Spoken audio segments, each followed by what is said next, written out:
everyone, this is Amy from the Helms Academy, and today we're going to talk about the rules of exponents.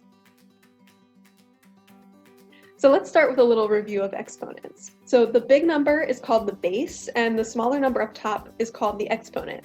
And all together, that's called a power.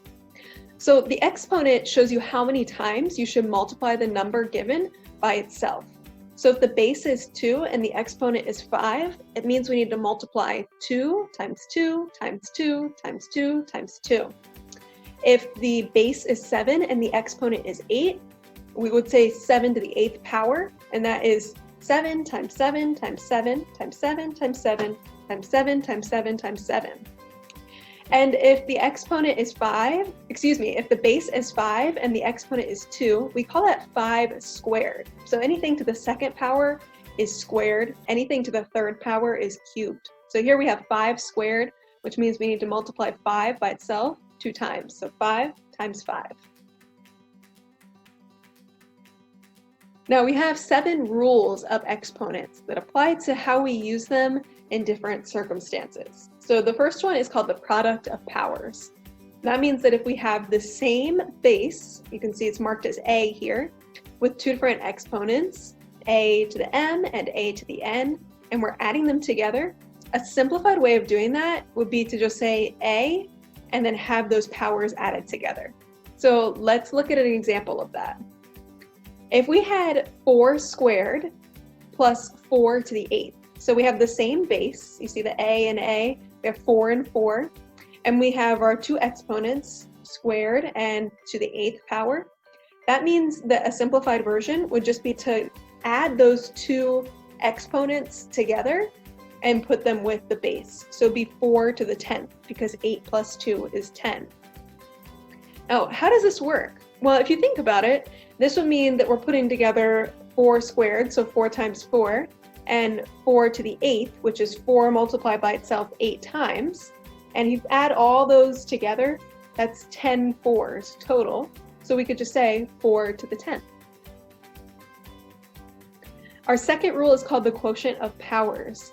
That means that if we, again, have the same base, a, on top and bottom for a fraction or a division problem, and there are exponents on both of those bases, that's the same as saying a to the m minus n.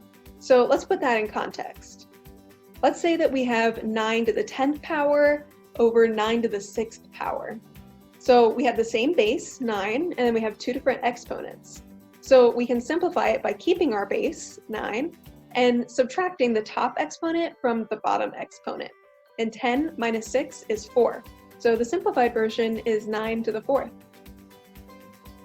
Now, how does this work? Well, you can see this written out in a full form here.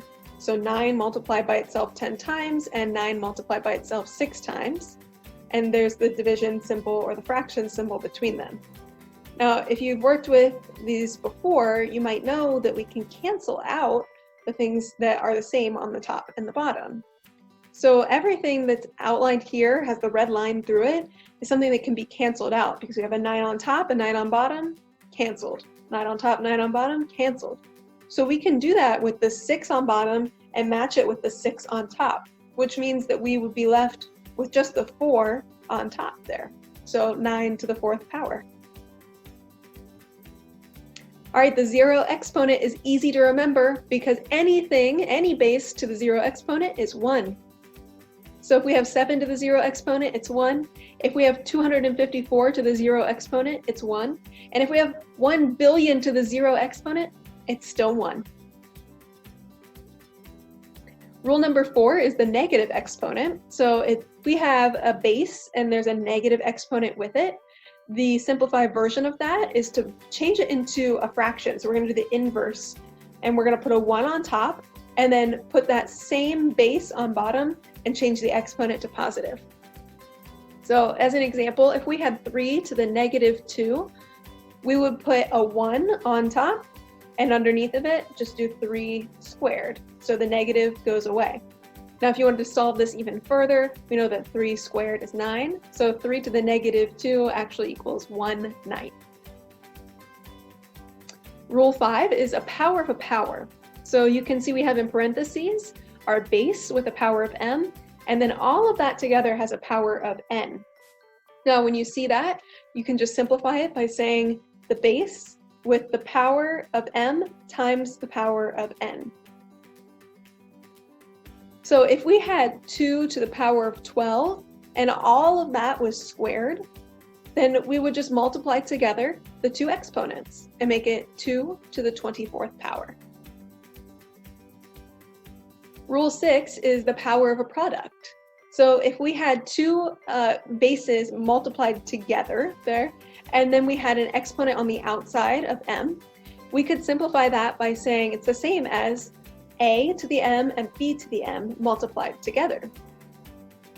So for example, if we had 5 times 6 to the third, we could change that to 5 to the third times 6 to the third. A power of a quotient is our last rule of exponents today. So we have, in parentheses, a over b to the m power, and that's equal to a to the m power over b to the m power. So we would just give that power, or the exponent of m, to both the a and the b. So an example of this is if we had 7/8, all in parentheses, to the 4th power, we would say that's the same as saying 7 to the 4th power over 8 to the 4th power. Thank you so much for watching today, and I hope you learned something new about the rules of exponents. You can subscribe to our YouTube channel to learn about all our new videos. You can also check us out on Instagram and Facebook and at helmsacademy.org.